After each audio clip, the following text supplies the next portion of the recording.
Perkenalkan, nama saya Kanasi, saya dari kelas A2 Manajemen Pagi. Di sini saya akan membacakan penjelasan materi yaitu The Cultural Environment of Global Markets. Lingkungan sosial budaya pada pemasaran global. Pemasaran internasional harus mengetahui pengaruh budaya dan harus menyiapkan diri untuk menjawab tantangan itu atau mengubahnya. Pemasar internasional memainkan peran penting, bahkan dapat dikatakan menentukan dalam mempengaruhi kecepatan tingkat perubahan di seluruh dunia.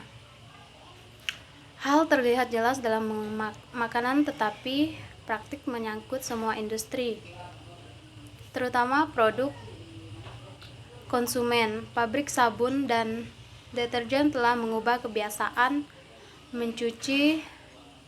Industri elektronik telah mengubah pola hiburan, dan pemasar pakaian telah mengubah gaya-gaya dan sebagainya. Dalam produk, industri budaya telah mempengaruhi karakteristik dan permintaan produk, tetapi lebih penting lagi sebagai pengaruh pada proses pemasaran, terutama dalam cara menjalankan bisnis. Pemasar internasional telah belajar untuk mengandalkan orang yang mengetahui dan memahami adat serta sikap setempat untuk keahlian pemasaran. Hubungan bisnis antara pihak-pihak yang mempunyai budaya atau kebangsaan berbeda dapat dipengaruhi oleh tantangan tambahan bila salah satu pihak dari budaya atau kebangsaan berbeda dapat dipengaruhi oleh tantangan tambahan bila salah satu pihak dari budaya konteks tinggi mengambil bagian dalam kesepakatan bisnis. Faktor-faktor yang dibahas mungkin akan lebih rumit karena keyakinan berbeda mengenai signifikansi dari kesepakatan bisnis formal dan kewajiban yang mengikat semua pihak. Misalnya, manajer penjualan benar-benar yakin bahwa hanya kontrak yang ditulis dengan baik yang diperlukan agar perusahaannya dapat menerima semua kewajiban yang mengikat. Tetapi manajer penjualan tadi juga tidak dapat terjadi bila ada hubungan pribadi, karena kadang-kadang hubungan pribadi juga perlu untuk melaksanakan suatu dalam lingkungan konteks rendah. Aspek dasar dari budaya. Bagi ahli antropologi dan sosiologi, budaya adalah cara hidup yang dibentuk oleh sekelompok manusia yang diturunkan dari satu generasi ke generasi berikutnya. Budaya termasuk kesadaran dan ketidaksadaran akan nilai, ide, sikap, dan simbol yang bentuk perilaku manusia dan diteruskan dari satu generasi ke generasi selanjutnya, seperti didefinisikan oleh seorang ahli antropologi organisasi, Gerd Hofstede. Budaya adalah tatanan kolektif dari pikiran yang membedakan anggota tersebut dari satu kategori orang dengan orang lainnya. Pandangan ahli antropologi seperti diutarakan oleh Ruth Benedict dalam karya klasiknya berjudul The Chrysanthemum and the Sword.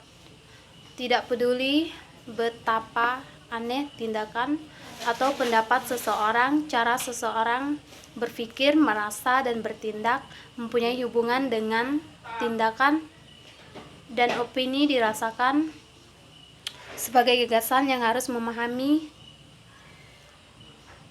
sebagai gagasan yang aneh oleh orang lain. Pemasar global yang berhasil harus memahami pengalaman manusia dari sudut pandang lokal dan menjadi orang dalam melalui proses empati budaya. Budaya konteks tinggi dan rendah. Edward de Hall menyarankan konsep konteks tinggi dan rendah sebagai salah satu cara untuk memahami orientasi budaya yang berbeda. Dalam budaya konteks rendah, pesan nyata, kata-kata membawa sebagian besar informasi dalam komunikasi. Dalam budaya konteks tinggi, tidak terlalu banyak informasi berada dalam pesan verbal.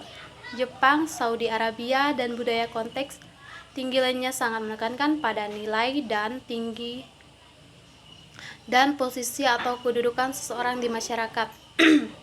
Dalam budaya ini, Pinjaman dari bank lebih mungkin didasarkan pada siapa Anda daripada analisis formal laporan keuangan. Dalam budaya konteks rendah seperti Amerika Serikat, Swiss, atau Jerman, persetujuan dibuat dengan informasi yang jauh lebih sedikit mengenai karakter, latar belakang, dan nilai-nilai. Keputusan lebih didasarkan pada fakta dan angka dalam permintaan pinjaman.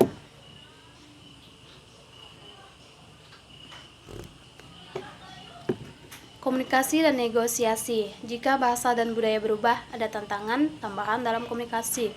Misalnya, ya dan tidak dipergunakan dengan cara yang berbeda antara negara Jepang dan negara Barat. Hal ini menyebabkan kebingungan dan kesalahpahaman. Dalam bahasa Inggris, jawaban ya atau tidak atas sebuah pertanyaan didasarkan pada apakah jawabannya mengiyakan atau menolak. Dalam bahasa Jepang tidak demikian. Jawaban iya atau tidak dapat dipergunakan untuk jawaban yang membenarkan atau menolak pertanyaan tadi. Perilaku sosial. Ada sejumlah perilaku sosial dan sebutan yang mempunyai arti yang berbeda-beda di dalam budaya lain. Sebagai contoh, orang Amerika umumnya menganggap tidak sopan jika makanan di atas piring membubung, membuat keributan ketika sedang makan dan bersendawa. Namun, sejumlah masyarakat Cina merasa bahwa merupakan hal yang sopan jika mengambil setiap porsi makanan yang dihidangkan dan menunjukkan kepuasannya dengan bersendawa. Sosialisasi antar budaya. Memahami suatu budaya berarti memahami kebiasaan, tindakan, dan alasan-alasan di balik perilaku-perilaku yang ada. Sebagai contoh, di Amerika Serikat, bak mandi dan toilet mungkin berada dalam ruang yang sama. Orang Amerika mengasumsikan bahwa ini adalah norma yang berlaku di dunia.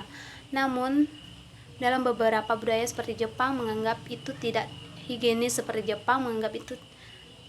Bahkan, budaya lain menganggap duduk di atas toilet duduk itu tidak higienis.